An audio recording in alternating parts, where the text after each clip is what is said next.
नमस्कार दोस्तों, तो आप सब कैसे हैं। आप सबका स्वागत करते हैं हम अपने चैनल वंदना काव्या में। तो आप सब कैसे हैं बताने के लिए हमेशा की तरह कमेंट बॉक्स में जय श्री कृष्णा जरूर लिखिए। तो चलिए दोस्तों, आज की वीडियो में बात करते हैं। आपने कल अध्याय 8 सुना, आज आप सुनिएगा अध्याय 9।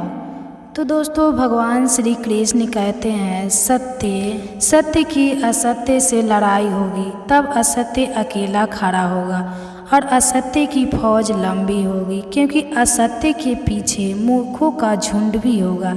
तो हरे कृष्णा, आप सभी का दिन शुभ और मंगलमय हो।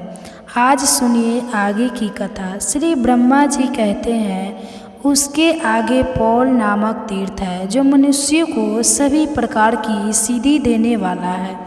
अब मैं उसके प्रभाव का वर्णन कर रहा हूँ, ध्यानपूर्वक सुनो। वह छीने हुए राज्य की भी प्राप्ति कराता है। विश्वामुनि के ज्येष्ठ पुत्र कुबेर, जो रिद्धि सिद्धि से संपन्न और उत्तर दिशा के स्वामी हैं, पहले लंका के राजा थे। उनके सौतेले भाई रावण, कुंभकर्ण और विभीषण बड़े बलवान थे। हालांकि वे भी विश्वा के ही पुत्र थे, फिर भी राक्षस पुत्री कैकेयी के गर्भ से उत्पन्न होने के कारण राक्षस कहलाते थे। वो तीनों भाई तपस्या करने के लिए वन में गए। वहाँ उन्होंने बड़ी भारी तपस्या की और मुझसे वरदान प्राप्त कर लिया। फिर अपने मामा मारीच के और नाना तथा माता के कहने से रावण ने कुबेर से लंका की राजधानी अपने लिए मांग ली। इस बात को लेकर दोनों भाइयों में बड़ी भारी शत्रु हो गई। फिर तो देवताओं और दानवों में भयंकर युद्ध हुआ। रावण ने अपने बड़े भाई कुबेर को युद्ध में हराकर पुष्पक विमान और लंकापुरी पर अधिकार जमा लिया और तीनों लोगों में यह घोषणा कर दी कि जो मेरे भाई को आश्रय देगा वह मेरे हाथ से मारा जाएगा। इस तरह कुबेर को कहीं आश्रय नहीं मिला। तब वे अपने पिता में पुलिस के पास गए और उन्हें प्रणाम करके हाथ जोड़कर विनीति भाव से बोले कि मेरे दृष्ट भ्राता ने मुझे लंका से निकाल दिया है। पिताश्री, अब आप बताइए मैं क्या करूं? अब मेरे लिए दाव अथवा तीर्थ ही आज या शरण है।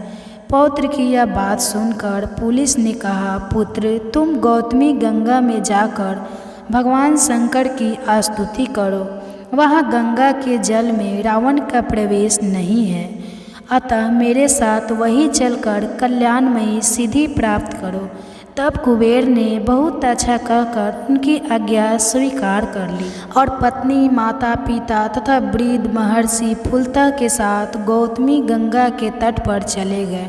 वहाँ गंगा जी में स्नान करके पवित्र होकर कुबेर भोग मोक्ष के दाता देव देवेश्वर भगवान शिव की स्तुति करने लगे। इस प्रकार की ये शंभु, आप ही इस चराचर जगत के स्वामी हैं। दूसरा कोई नहीं है। जो लोग भी आपकी अवहेलना करके मोहवश दुरुस्त करते हैं, वे शोक के ही योग्य हैं। आप अपनी 8 मूर्तियों द्वारा संपूर्ण जगत का भरण पोषण करते हैं। आपकी आज्ञा से ही सभी लोग चेष्टा करते हैं, फिर भी विद्वान पुरुष ही आपकी महिमा को सब कुछ जान पाते हैं। अज्ञानी पुरुष आप पुरातन प्रभु को कभी नहीं जान सकता। एक दिन जगदम्बा पार्वती ने अपने शरीर के मैल से पुतला बनाकर रख दिया और परिहास में आपके कहा कि देव, यह आपका शूरवीर पुत्र है। उस पर आपकी कृपा दृष्टि हुई और वह विघ्नों का राजा गणेश बन गया। ओह, महेश्वर की दृष्टि का कितना अद्भुत प्रभाव है।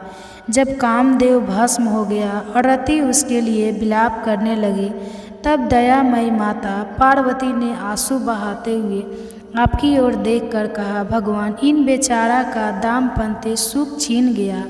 तब आपने उस पर भी कृपा की। अगर आप रति और कामदेव का, और जब भगवान महादेव ने कामदेव को भस्म किया था, उसका वृत्तांत सुनना चाहते हैं विस्तार पूर्वक, तो मैं आपको विश्वास दिलाती हूँ कि शिव महापुराण की कथा जो पार्वती खंड है, उसे आप जरूर सुनिए, जो हमारे दूसरे चैनल पर है।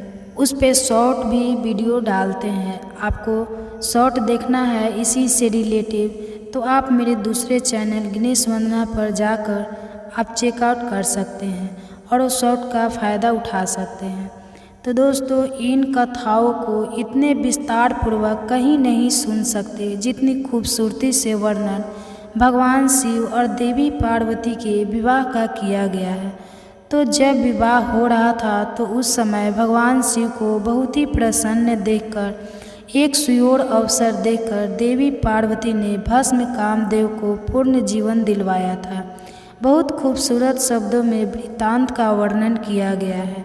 मैं आपको फिर से कहती हूँ कि आप शिव महापुराण को चाहे तो आप इसका वर्णन कर सकते हैं। देवी पार्वती ने कामदेव को भी पूर्ण जीवन दिलवाया। कामदेव मनोभाव हो गया और वह रति की मनुभूमि में प्रकट हो गया। इस प्रकार उमा सहित महादेव देव जी की कृपा से रति ने पूर्ण सौभाग्य प्राप्त किया। इस प्रकार स्तुति करने पर भगवान शंकर कुबेर के सामने प्रकट हुए। उन्होंने कुबेर से वर मांगने के लिए कहा, किंतु हर्षा तिरेक के कारण कुबेर के मुख से कोई बात ही नहीं निकली। उसी समय आकाशवाणी हुई। उसने मानो पुलत से विश्वा और कुबेर के हार्दिक अभिप्राय को जानकर एक कल्याणमय वस्तु को ये किसी के लिए देना चाहे वह दी हुई के समान हो जाए, तथा जो वस्तु ये स्वयं प्राप्त करना चाहे वह पहले ही इनके सामने प्रस्तुत हो जाए। यह भगवान शंकर की आराधना करके इस बात की अभिलाषा रखते हैं कि हमारे शत्रु परास्त हो, दुख दूर हो जाए, दिग्बाल का पद प्राप्त हो, धन का प्रभुत्व मिले, हमारी दान शक्ति हो, साथ ही स्त्री और पुत्र का सुख भी बना रहे। कुबेर ने वह आकाशवाणी सुनकर त्रिशूलधारी भगवान शंकर से कहा, देव ऐसा ही हो। तब तथास्तु कहकर शिव ने उस देवी वाणी का अनुमोदन किया। इस प्रकार पुलत से विश्रवा और कुबेर का वरदान से अभिनंदन करके भगवान शिव अंतर्ध्यान हुए। तब वे उस तीर्थ के 3 नाम पड़े, पौल तीर्थ, धनदीप तीर्थ व समस्त कामनाओं को देने वाला शुभ तीर्थ। वह स्नान आदि जो कुछ भी पुण्य कर्म किया जाता है वह अधिक पुण्यदायक होता है। पौल तीर्थ के बाद अग्नि तीर्थ है। वह सब यज्ञों का फल देने वाला है और समस्त विघ्नों को शांत करने वाला है। अब उस तीर्थ का फल भी सुनो। अग्नि के भाई जात वेदा है जो देवताओं के पास हविष्य पहुँचाया करते हैं। एक दिन की बात है, गोदावरी के तट पर ऋषियों के यज्ञ मंडप में यज्ञ हो रहा था। अग्नि के प्रिय भाई जात वेदा देवताओं के हविष्य का वहन कर रहे थे। उसी समय दति के बलवान पुत्र मधु ने प्रधान ऋषियों और देवताओं को देखते देखते जात वेदा को मार डाला। उनके मरने पर देवताओं को हविष्य मिलना बंद हो गया। इधर अपने प्रिय भाई जात वेदा के मारे जाने से अग्नि को बड़ा क्रोध हुआ। वे गौतमी गंगा के जल में समा गए। अग्नि के जल में प्रवेश करने पर देवता और मनुष्य जीवन का त्याग करने लगे, क्योंकि अग्नि ही उनका जीवन है। अग्निदेव अब जहाँ जल में प्रविष्ट हुए थे उस स्थान पर संपूर्ण देवता, ऋषि और पितर आए और यह सोचकर कि बिना अग्नि के हम जीवित नहीं रह सकते, उनकी स्तुति करने लगे। इतने में ही जल के भीतर उन्हें अग्नि का दर्शन हुआ। उन्हें देखकर देवतागण बोले, हे अग्नि, आप भविष्य के द्वारा देवताओं को श्राद्ध से पितरों को तथा अन्न का पचाने और बीज को गलाने आदि के द्वारा मनुष्य के जीवित कीजिए। अग्नि ने उत्तर दिया, मेरा छोटा भाई जो इस कार्य में समर्थ था चला गया। आप लोगों का काम करने में जात वेदा की जो गति हुई वह मेरी भी हो सकती है, अतः मुझे आप लोगों के कार्य साधन में कोई उत्साह नहीं है। तब देवताओं और ऋषियों ने सभी प्रकार के अग्नि की प्रार्थना करते हुए कहा, हे हव्य वाहन, हम लोग आपको वायु कर्म करने में उत्साह और सर्वत्र व्यापक होने की शक्ति प्रदान करते हैं, साथ ही प्रया और अनुया भी देंगे। देवताओं के आप ही श्रेष्ठ मुख होंगे। पहले आहुतियाँ आपको ही मिलेगी। आप जो भी द्रव्य हमें देंगे वही हम भोजन करेंगे। इस अवशासन से अग्निदेव प्रसन्न हो गए। उन्हें इस लोक और परलोक में व्यापक रहने की शक्ति प्राप्त हुई और वे सर्वत्र निर्भय हो गए। जात वेदा बृहद्धानु सप्तचील लोहित जलगर्भ गमजर्भ और यज्ञगर्भ इन नामों से उनकी का बोध होने लगा। देवताओं ने अग्नि को जल से निकाला और जात वेदा तथा अग्नि दोनों के पद पर उनका अभिषेक किया। कार्य सिद्ध होने पर देवता भी अपने अपने स्थान को चले गए। तभी से वह स्थान वहर तीर्थ कहलाता है। वहाँ 700 उत्तम तीर्थों का निवास है। जो तात्मा पुरुष इन तीर्थों में स्नान और दान करता है उसे अश्वमेघ यज्ञ का पूरा फल प्राप्त हो। वही तीर्थ अग्नि तीर्थ और यज्ञों का फल प्राप्त होता है। उसके बाद ऋण मोचक नामक तीर्थ है जिसके महत्व को वेद वेता पुरुष भली भांति जानते हैं। नारद मैं उसके स्वरूप को बतलाता हूँ, मन लगाकर सुनो। कच्छिवान का ज्येष्ठ पुत्र पशु सर्वा था। वह वैराग्य के कारण न तो विवाह करता था और न अग्नि को पुरोहित कच्छिवान का कनिष्ठ पुत्र भी विवाह के योग्य हो गया था। तो भी उसने परिवृत्त होने के भय से विवाह और अग्निहोत्र नहीं किए। पिवर्ती का अर्थ है बड़े भाई का अविवाहित अवस्था में विवाह कर लेने वाला छोटा भाई परिवृत्त कहलाता है।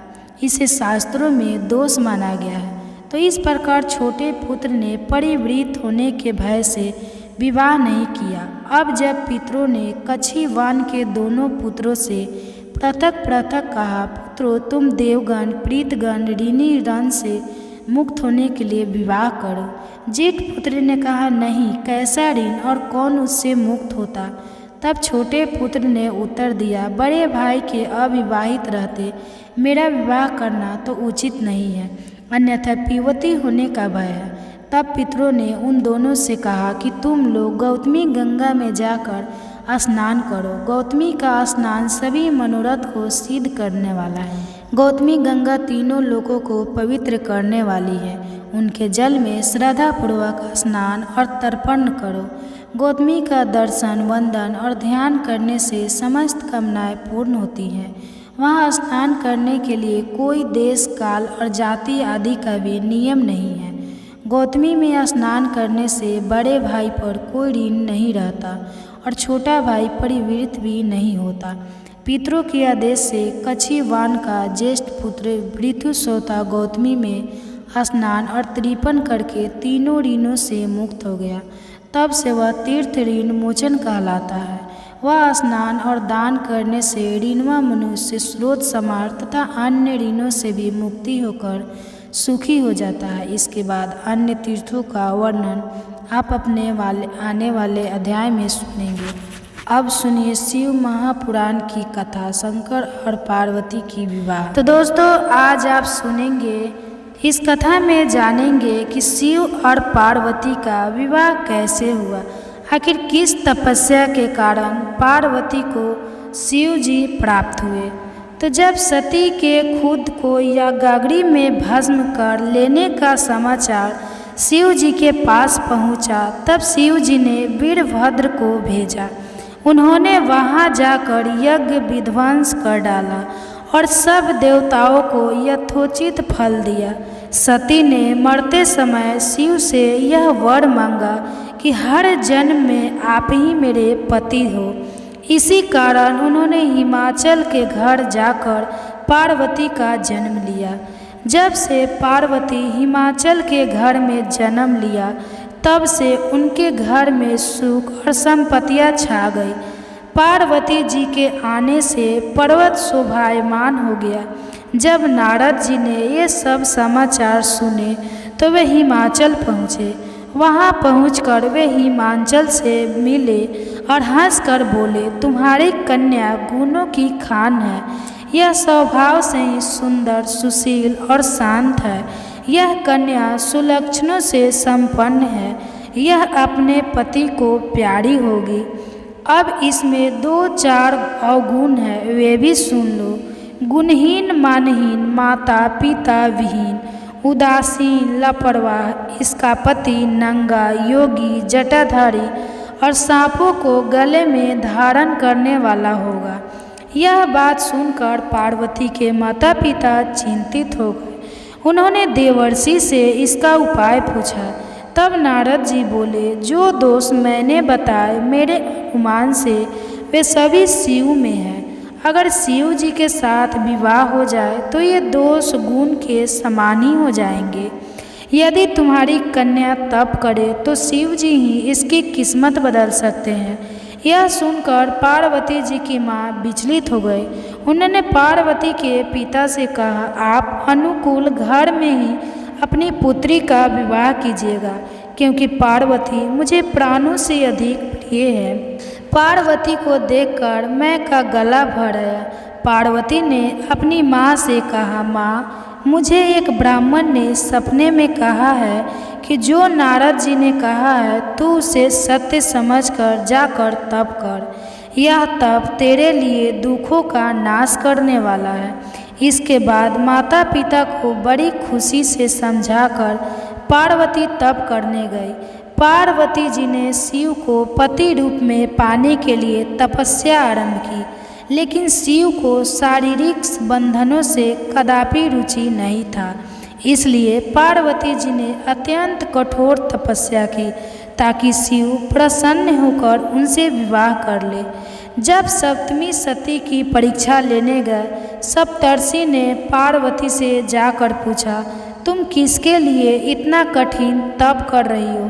तब पार्वती ने सकुचाते हुए कहा, आप लोग मेरी मूर्खता को सुनकर हंसेंगे। मैं शिव को अपना पति बनाना चाहता हूँ।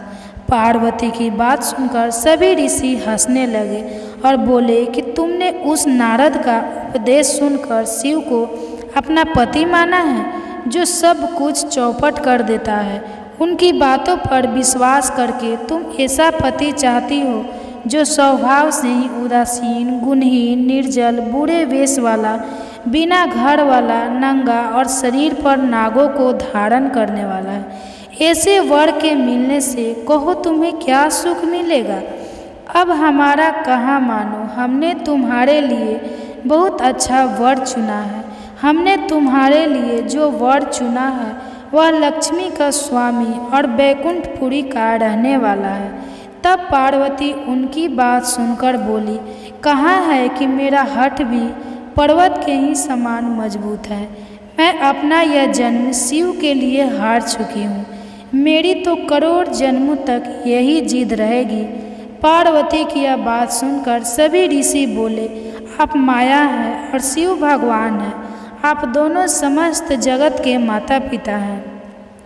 यह कहकर सप्तवर्षी पार्वती को प्रणाम करके वहाँ से चल गए।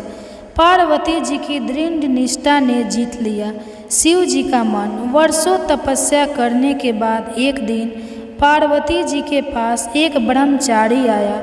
वह ब्रह्मचारी तपस्विनी पार्वती का आग्रह स्वीकार करने से पूर्व बोल उठा, तुम्हारे जैसी सुकुमारी क्या तपस्या के योग्य है? मैंने दीर्घ काल तक तप किया है। चाहो तो मेरा आधा या पूरा तप ले लो, किंतु तुम इतनी कठिन तपस्या मत करो। तुम चाहो तो त्रिभुवन के स्वामी भगवान विष्णु भी। किंतु पार्वती ने ऐसा अपेक्षा का भाव दिखाया कि ब्रह्मचारी को क्षण को रुक गया। फिर बोला, योग्य वर में 3 गुण देखे जाते हैं, सौंदर्य, कुलीनता और संपत्ति। इन तीनों में से शिव के पास एक भी नहीं है। नीलकंठ, त्रिलोचन, जटाधारी, भीमुती, पोते सांप लपेटे शिव में तुम्हें कहीं सौंदर्य दिखता है क्या? उनकी संपत्ति का तो कहना ही क्या, नग्न रहते हैं। बहुत हुआ तो चमड़ा लपेट लिया। कोई नहीं जानता कि उनकी उत्पत्ति कैसे हुई। ब्रह्मचारी पता नहीं क्या क्या कहता रहा, किंतु अपने आराध्य की निंदा पार्वती को अच्छी नहीं लगी। अतः वे अन्यंत्र जाने को उठ खड़ी हुई। तब शिव उनकी निष्ठा देख ब्रह्मचारी रूप त्याग प्रकट हुए और उनसे विवाह किया। जहाँ दृढ़ लगन, कष्ट सहने का साहस और अटूट आत्मविश्वास हो, वहाँ लक्ष्य की प्राप्ति अवश्य होती है। तो आप सुनिए शिव और सती का विवाह। दक्ष प्रजापति की कई पुत्रियाँ थीं। सभी पुत्रियाँ गुणवती थीं। फिर भी दक्ष के मन में संतोष नहीं था। वे चाहते थे उनके घर में एक ऐसी पुत्री का जन्म हो जो सर्वशक्ति संपन्न हो एवं सर्व विजयिनी हो, जिसके कारण वृक्ष एक ऐसी ही पुत्री के लिए तप करने लगे। तप करते करते अधिक दिन बीत गए तो भगवती अद्या ने प्रकट होकर कहा, मैं तुम्हारे तप से प्रसन्न हूँ। तुम किस कारणवश तप कर रहे हो? दक्ष ने तप करने का कारण बताया तो माँ बोली, मैं स्वयं पुत्री रूप में तुम्हारे यहाँ जन्म धारण करूँगी। मेरा नाम होगा सती। मैं सती के रूप में जन्म लेकर अपनी लीलाओं का विस्तार करूँगी। फला भागवती अद्या ने सती रूप में दक्ष के यहाँ जन्म लिया। सती दक्ष की सभी पुत्रियों में सबसे अलौकिक थी। सती बाल्य अवस्था में ही कई ऐसे अलौकिक आश्चर्यचलित करने वाले कार्य कर दिखाए थे जिन्हें देखकर स्वयं दक्ष को भी विस्मयता होती रहती थी। जब सती विवाह योग्य हो गई तो दक्ष को उनके लिए वर की चिंता होने लगी। उन्होंने ब्रह्मा जी से इस विषय में परामर्श किया। ब्रह्मा जी ने कहा, सती अद्या का अवतार है। अद्या आदि शक्ति और शिव आदि पुरुष है, अतः सती के विवाह के लिए शिव ही योग्य और उचित वर है। दक्ष ने ब्रह्मा जी की बात मानकर सती का विवाह भगवान शिव के साथ कर दिया। सती कैलाश में जाकर भगवान शिव के साथ रहने लगी। भगवान शिव के दक्ष के दामाद थे, किंतु एक ऐसी घटना घटित हो गई जिसके कारण दक्ष के हृदय में भगवान शिव के प्रति बैर और विरोध भाव पैदा हो गया। एक बार देवलोक में ब्रह्मा ने धर्म के निरूपण के लिए एक सभा का आयोजन किया था। सभी बड़े बड़े देवता सभा में एकत्र हो गए थे। भगवान शिव भी इस सभा में बैठे थे। सभा मंडल में दक्ष का आगमन हुआ। दक्ष के आगमन पर सभी देवता उठकर खड़े हो गए, पर भगवान शिव खड़े नहीं हुए। उन्होंने दक्ष को प्रणाम भी नहीं किया। फला दक्ष ने अपमान का अनुभव किया। केवल यही नहीं, उनके हृदय में भगवान शिव के प्रति ईर्ष्या की आग जल उठी। वे उनसे बदला लेने के लिए समय और अवसर की प्रतीक्षा करने लगे। एक बार सती और शिव कैलाश पर्वत पर बैठे हुए परस्पर वार्तालाप कर रहे थे। उसी समय आकाश मार्ग से कई विमान कनखल की ओर जाते हुए दिखाई पड़े। सती ने उन विमानों को देखकर भगवान शिव से पूछा, प्रभु ये सभी विमान किसके हैं और कहाँ जा रहे हैं? भगवान शंकर ने उत्तर दिया, आपके पिता ने बहुत बड़े यज्ञ का आयोजन किया है। समस्त देवता और देवगणा इन विमानों में बैठकर उसी यज्ञ में सम्मिलित होने के लिए जा रहे हैं। इस पर सती ने दूसरा प्रश्न किया, क्या मेरे पिता ने आपको यज्ञ में सम्मिलित होने के लिए नहीं बुलाया? भगवान शंकर ने उत्तर दिया, आपके पिता मुझसे बैर रखते हैं, फिर वे मुझे क्यों बुलाने लगे? सती मन ही मन सोचने लगी, फिर बोली, यज्ञ के इस अवसर पर अवश्य ही मेरी सभी बहनें आएगी। उनसे मिलते हुए बहुत दिन हो गए। यदि आपकी अनुमति हो तो मैं भी अपने पिता के घर जाना चाहता हूँ। यज्ञ में सम्मिलित हो लूँगी और बहनों से भी मिलने का शुभ अवसर मिलेगा। भगवान शिव ने उत्तर दिया, इस समय वहाँ जाना उचित नहीं होगा। आपके पिता मुझसे जलते हैं, हो सकता है वे आपका भी अपमान करें। बिना बुलाए किसी के घर जाना उचित नहीं होता है। इस पर सती ने प्रश्न किया, ऐसा क्यों? भगवान शिव ने उत्तर दिया, विवाहिता लड़की को बिना बुलाए पिता के घर नहीं जाना चाहिए, क्योंकि विवाह हो जाने पर लड़की अपने पति की ही हो जाती है। पिता के घर से उसका संबंध टूट जाता है। लेकिन सती पीहर जाने के लिए हठ करती रही, अपनी बात बार बार दोहराती रही। उनकी इच्छा देखकर भगवान शिव ने पीहर जाने की अनुमति दे दी। उनके साथ अपना एक गण भी साथ में भेज दिया। उस गण का नाम वीरभद्र था।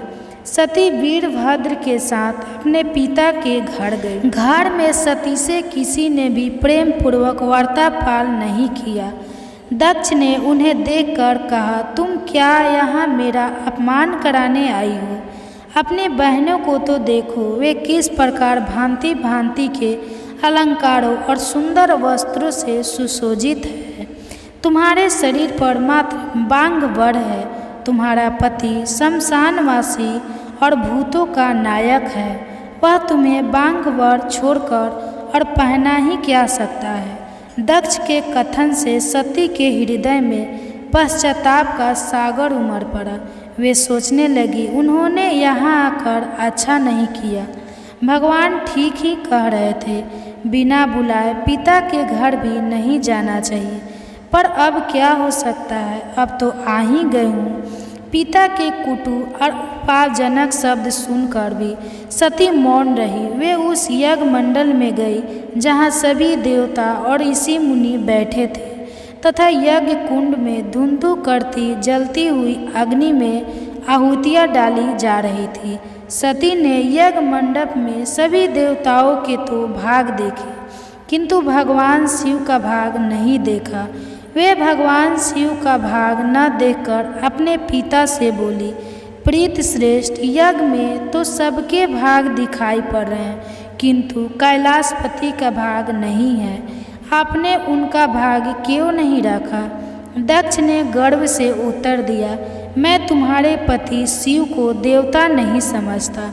वह तो भूतों का स्वामी, नग्न रहने वाला और हड्डियों की माला धारण करने वाला है। वह देवताओं की पंक्ति में बैठने योग्य नहीं है। उसे कौन भाग देगा? सती के नेत्र लाल हो उठे, उनकी भवें कुटिल हो गई। उनका मुखमंडल प्रलय के सूर्य की भांति तेजोदीप्त हो उठा। उन्होंने पीड़ा से तिल मिलाते हुए कहा, ओह, मैं इन शब्दों को कैसे सुन रही हूँ। मुझे धिक्कार है देवताओं, तुम्हें भी धिक्कार है। तुम भी उन कैलाशपति के लिए इन शब्दों को कैसे सुन रहे हो, जो मंगल के प्रतीक है और जो क्षण मात्र में संपूर्ण सृष्टि को नष्ट करने की शक्ति रखते हैं। वो मेरे स्वामी हैं। नारी के लिए उसका पति ही स्वर्ग होता है। जो नारी अपने पति के लिए अपमानजनक शब्दों को सुनती है, उसे नरक में जाना पड़ता है। पृथ्वी सुनो, आकाश सुनो और देवताओं, तुम भी सुनो। मेरे पिता ने मेरे स्वामी का अपमान किया है। मैं अब एक क्षण भी जीवित रहना नहीं चाहती। सती अपने कथन को समाप्त करती हुई यज्ञ के कुंड में कूद पड़ी। जलती हुई आहुतियों के साथ उनका शरीर भी जलने लगा। यज्ञ मंडप में खलबली पैदा हो गई। हाहाकार मच गया। देवता उठकर खड़े हो गए। वीरभद्र क्रोध से काँप उठे। वे उछल उछल कर यज्ञ का विध्वंस करने लगे। यज्ञ मंडप में भगदड़ मच गई। देवता और ऋषि मुनि भाग खड़े हुए। वीरभद्र ने देखते ही देखते दक्ष का मस्तक काटकर फेंक दिया। समाचार भगवान शिव के कानों में भी पड़ा। वे प्रचंड आंधी की भांति कनखल जा पहुँचे। सती के जले हुए शरीर को देखकर भगवान शिव ने अपने आप को भूल गए। सती के प्रेम और उनकी भक्ति ने शंकर के मन को व्याकुल कर दिया। उन शंकर के मन को व्याकुल कर दिया जिन्होंने काम पर भी विजय प्राप्त की थी और जो सारी सृष्टि को नष्ट करने की क्षमता रखते थे। वे सती के प्रेम में खो गए, बेसुध हो गए। भगवान शिव ने उन्मत्त की भांति सती के जले हुए शरीर को कंधे पर रख लिया। वे सभी दिशाओं में भ्रमण करने लगे। शिव और सती के इस अलौकिक प्रेम को देखकर पृथ्वी रुक गई, हवा रुक गई, जल का प्रभाव ठहर गया और रुक गई देवताओं की सांसें। सृष्टि व्याकुल हो उठी। सृष्टि के प्राणी पुकारने लगे, पहिमाम पहिमाम। भयंकर संकट उपस्थित देखकर सृष्टि के पालक भगवान विष्णु आगे बढ़े। वे भगवान शिव की बेसुधी में अपने चक्र से सती के एक एक अंग को काट कर गिराने लगे। धरती पर 51 स्थानों में सती के अंग कट कर गिरे। जब सती के सारे अंग कट कर गिर गए तो भगवान शिव पुनः अपने आप में आए। धरती पर 51 स्थानों में सती के अंग कट कर गिरे। जब सती के सारे अंग कट कर गिर गए तो भगवान शिव पुनः अपने आप में आए। जब वे अपने आप में आए तो पुनः सृष्टि के सारे कार्य चलने लगे। धरती पर जिन 51 स्थानों में सती के अंग कट कर गिरे थे वे ही स्थान आज सती के पीठ स्थान माने जाते हैं। आज भी उन स्थानों में सती का पूजन होता है, उपासना होती है। सती अपने तप को पूर्ण होते दे घर लौट आई और अपने माता पिता से सारा वृत्तांत का सुनाया। अपनी दुलारी पुत्री की कठोर तपस्या को फलीभूत होता देखकर माता पिता के आनंद का ठिकाना नहीं रहा। उधर शंकर जी ने सप्तवर्षियों को विवाह का प्रस्ताव लेकर हिमालय के पास भेजा और इस प्रकार विवाह की शुभ तिथि निश्चय हो। सप्तवर्षियों द्वारा विवाह की तिथि निश्चित कर दिए जाने के बाद भगवान शंकर जी ने नारद जी द्वारा सारे देवताओं को विवाह में सम्मिलित होने के लिए आदरपूर्वक निमंत्रित किया और अपने गुणों को बराबर की तैयारी करने का आदेश दिया। उनके इस आदेश से अत्यंत प्रसन्न होकर गणेश्वर, शंखकर्ण, केकराक्ष, वृकत, विशाख, विकृत नानन, दुंदुभु, कपाल, कुंडल, ककपादवर, मधुपिंग, प्रथम, वीरभद्र आदि गुणों के अध्यक्ष अपने अपने गुणों को साथ लेकर चल पड़े। नंदी, क्षेत्रपाल, भैरव आदि गणराज भी कोटि कोटि गणों के साथ निकल पड़े। ये सभी 3 नेत्रों वाले थे। सबके मस्तक पर चंद्रमा और गले में नीले चिन्ह थे। सभी ने रुद्राक्ष के आभूषण पहन रखे थे। सभी के शरीर पर उत्तम भस्म पूती हुई थी। इन गुणों के साथ शंकर जी के भूतों, प्रेतों, पिशाचों की सेना भी आकर सम्मिलित हो गए। उनमें डाकनी, शाकनी, यादुधन, बेताब, ब्रह्म राक्षस आदि भी शामिल थे। इन सभी के रूप, रंग, आकार, प्रकार, चेष्टाएँ, वेशभूषा, हाव भाव आदि सभी कुछ अत्यंत विचित्र थे। किसी के मुख ही नहीं था और किसी के बहुत से मुख थे। कोई बिना हाथ पैर के ही था और कोई बहुत से हाथ पैरों वाला था। किसी के बहुत सी आँखें थी और किसी के पास एक भी आँख नहीं थी। किसी का मुंह गधे की तरह, किसी का सियार की तरह, किसी का कुत्ते की तरह था। उन सब ने अपने अंगों में ताज़ा खून लगा रखा था। कोई अत्यंत पवित्र और कोई अत्यंत विभूष था। अपवित्र गणवेश धारण किए हुए था। उनके आभूषण बड़े ही डरावने थे। उन्होंने हाथ में नर कपाल ले रखा था। वे सबके सब अपनी तरंग में मस्त होकर नाचते गाते और मौज उड़ाते हुए महादेव शंकर जी के सारे चोरों ओर एकत्रित हो गए। चंडी देवी बड़ी प्रसन्नता के साथ उत्सव मनाती हुई भगवान रुद्रदेव की बहन बनकर वहां आ पहुंची। उन्होंने सर्पों के आभूषण पहन रखे थे। वे प्रेत पर बैठकर अपने मस्तक पर सोने का कलश धारण किए हुए थी। धीरे धीरे वहाँ सारे देवता भी एकत्र हो गए। उस देव मंडली के बीच में भगवान श्री विष्णु गरुड़ पर विराजमान थे। पितामह ब्रह्मा जी भी उनके पास में मूर्तिमान वेदों, शास्त्रों, पुराणों, आगमों, सनकाद, महासिद्धों, प्रजापतियों, पुत्रों तथा कई परिजनों के साथ उपस्थित थे। देवराज इंद्र भी कई आभूषण पहन अपने ऐतराज गज पर बैठ वहां पहुँचे थे। सभी प्रमुख ऋषि भी वहां आ गए थे। तंबुरु, नारद, हारा और हुहु आदि श्रेष्ठ गंधर्व तथा किन्नर भी शिव जी की बारात की शोभा बढ़ाने के लिए वहां पहुंच गए थे।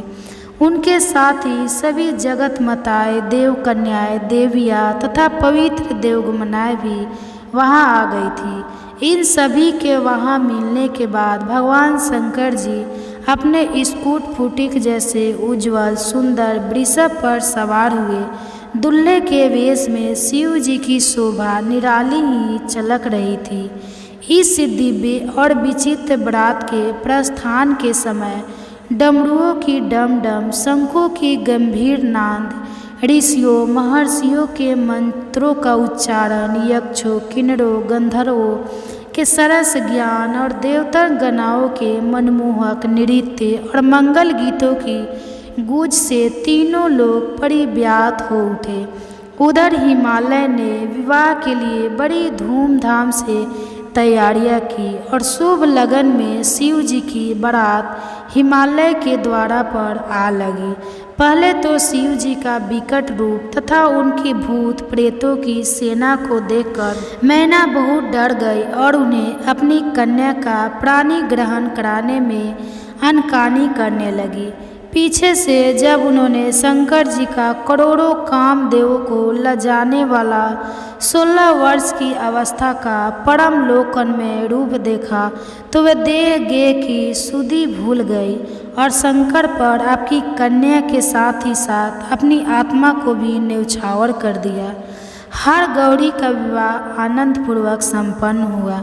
हिमाचल के ने कन्या दान दिया। विष्णु भगवान तथा अन्य देव और देवरामनिया ने नाना प्रकार के उपहार भेंट किए। ब्रह्मा जी ने वेदोक्त रीति से विवाह करवाया।